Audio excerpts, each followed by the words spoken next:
नमस्कार। मैं डॉक्टर प्रदीप जायसवाल, शोध प्रवक्ता, राज्य शैक्षिक अनुसंधान एवं प्रशिक्षण परिषद, उत्तर प्रदेश, लखनऊ, आप लोग के सम्मुख अलंकार विषय के साथ उपस्थित हूँ।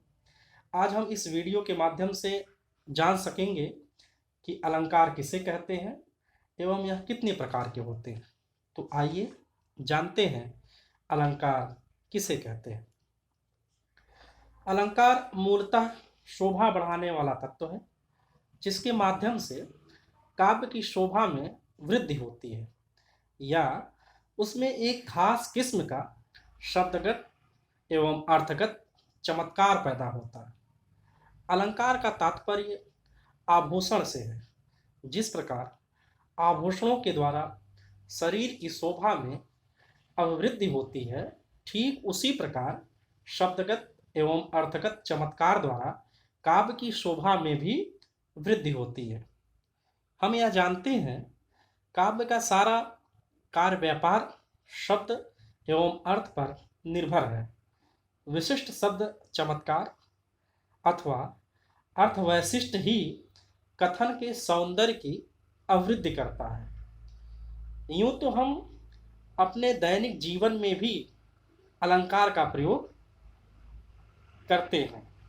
जैसे अपने घर की शोभा को बढ़ाने के लिए, उसको सुसज्जित रखने के लिए हम लोग साज सज्जा रखते हैं, उसकी रंगाई पुताई करवाते हैं।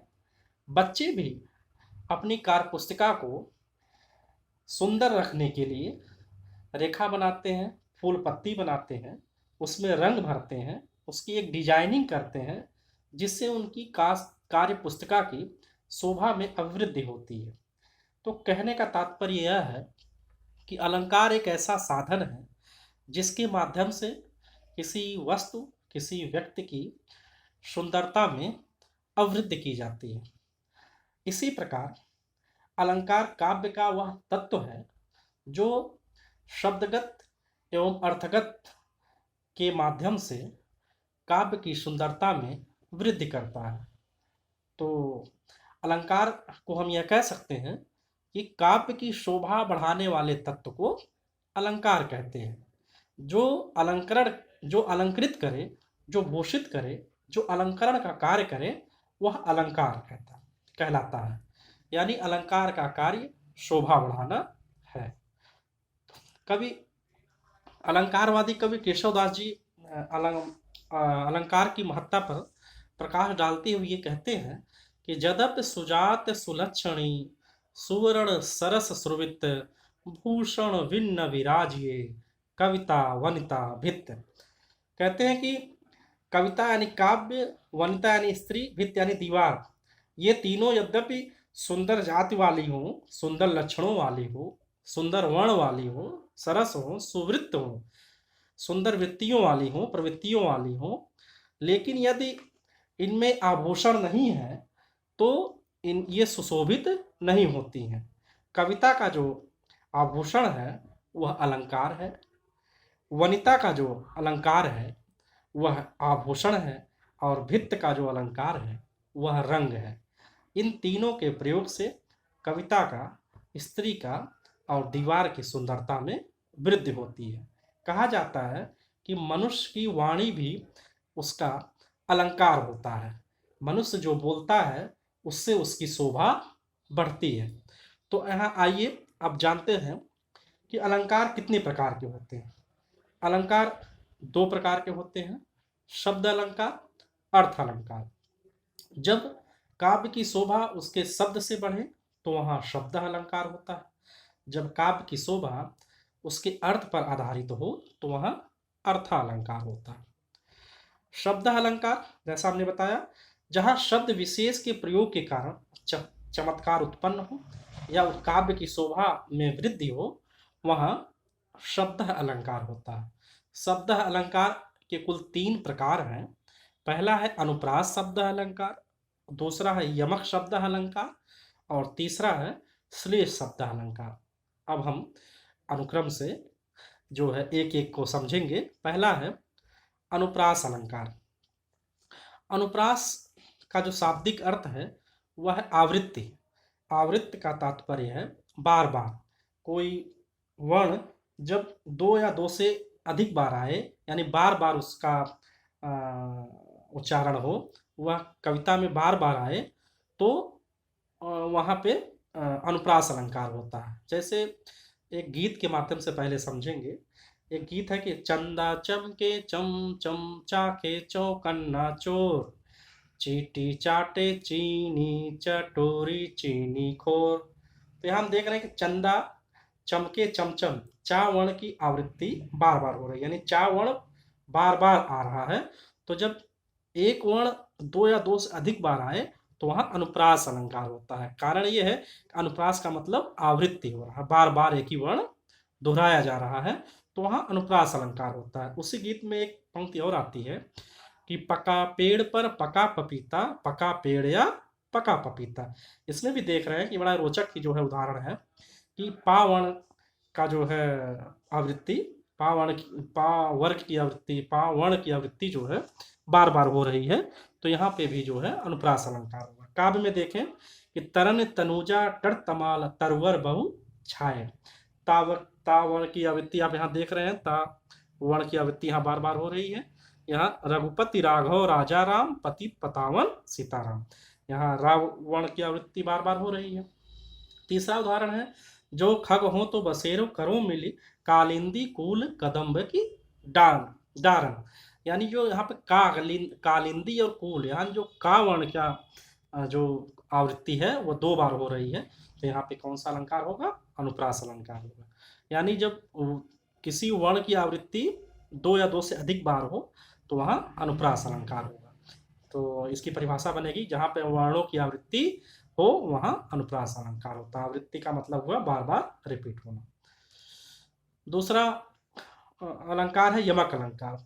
यमक का जो शाब्दिक अर्थ है वह युग्म है, यानी जोड़ा। कोई वस्तु जब दो की संख्या में हो, या कोई संख्या जब दो में हो, दो संख्या के रूप में हो कोई भी वस्तु, तो वहाँ यमक अलंकार होता है। संख्या का तात्पर्य यहाँ पे यह है कि कोई भी शब्द जो है दो बार आए। जैसे इस शूज देख रहे हैं, जूता देख रहे हैं, इसका रंग रूप सब एक जैसा है, लेकिन दोनों का अपना अलग अर्थ है। जो बाईं तरफ का जूता है वो बाएं पैर में पहना जाएगा, जो दाईं तरफ का जूता है वह दाहिने पैर में पहना जाएगा। तो कहने का तात्पर्य है वो एक जैसा भले ही दिख रहा हो, लेकिन दोनों की उपयोगिता अलग अलग है। ठीक इसी प्रकार काव्य में कोई शब्द युग्म में आए, जोड़े में आए, वह दो बार आए, लेकिन दोनों का अर्थ क्या हो? पृथक पृथक हो। जैसे एक उदाहरण है कि विराट प्रदर्शन। एक विराट का तात्पर्य विराट कोहली खिलाड़ी से हो गया, और एक विराट का मतलब हो गया बड़ा। तो यहाँ विराट शब्द एक युग में आया हुआ, एक साथ आया हुआ है, लेकिन दोनों का अर्थ क्या है? अलग अलग है। इसी प्रकार काव्य में देखें, कनक कनक ते सौगुनी, माँ दक्ता अधिकार, वह खाए बौराए जग या पाए बौरा। यहाँ कनक कनक का जो है दो अर्थ है। एक धतूरा पहले कनक का अर्थ है, एक सोना, जिसके खाने से भी लोग पागल हो जाते हैं और अधिक सोना पाने से भी पागल हो जाते हैं। तो इसके माध्यम से यह समझा जा सकता है कि कनक कनक जो है ये युग में एक जोड़े में आया हुआ है, एक ही जैसा है, लेकिन दोनों का अर्थ क्या है? भिन्न है। पहले कनक का अर्थ धतूरा है तो दूसरे का सोना। इसकी जो समझ बनेगी यमक अलंकार की, वह यह है कि जहां एक ही शब्द की आवृत्ति दो या दो से अधिक बार हो और उसके अर्थ अलग अलग हो। यहाँ पे जो आवृत्ति हो रही है दो बार हो रही है, लेकिन दोनों के अर्थ क्या हो रहे हैं? अलग अलग हैं, तो यहाँ यमक अलंकार होगा। यमक अलंकार के बारे में यह कहा जाता है कि प्रसिद्ध उदाहरण है कि सजना है मुझे सजना के लिए। तो एक सजना जो है सजने से संवरने से संबंधित है, दूसरा सजना जो है पति से संबंधित है। तो यह भी एक यमक अलंकार का जो प्रसिद्ध उदाहरण है, लोक में प्रचलित है। तीसरा है श्लेष अलंकार।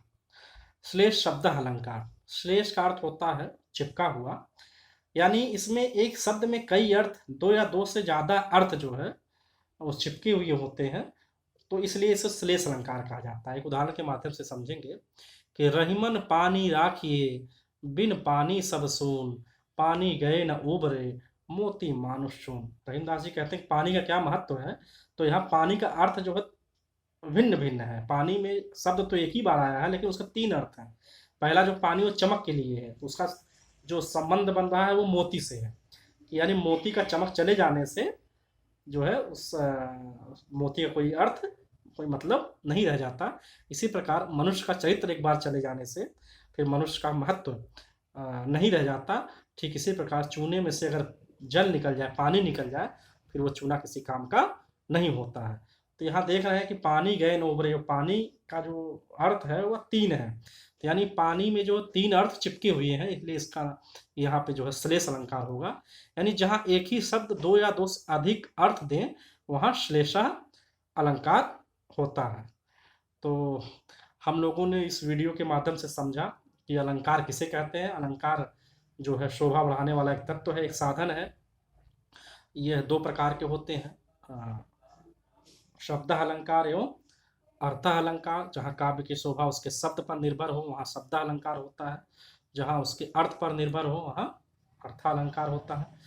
शब्द अलंकार तीन प्रकार के होते हैं। अनुप्रास अलंकार, अनुप्रास अलंकार का तात्पर्य है जहाँ वर्णों की आवृत्ति बार बार हो, दो या दो से अधिक बार हो, वहाँ अनुप्रास अलंकार होता है। यमक शब्द अलंकार, जहाँ कोई शब्द युग्म में आए या जोड़े में आए, लेकिन दोनों का अर्थ पृथक हो, अलग अलग हो, वहाँ पे यमक अलंकार होता है। और श्लेष का अर्थ हुआ चिपका हुआ, यानी एक शब्द में कई अर्थ चिपके हुए होते हैं, तो वहाँ पे श्लेष अलंकार होता है। धन्यवाद।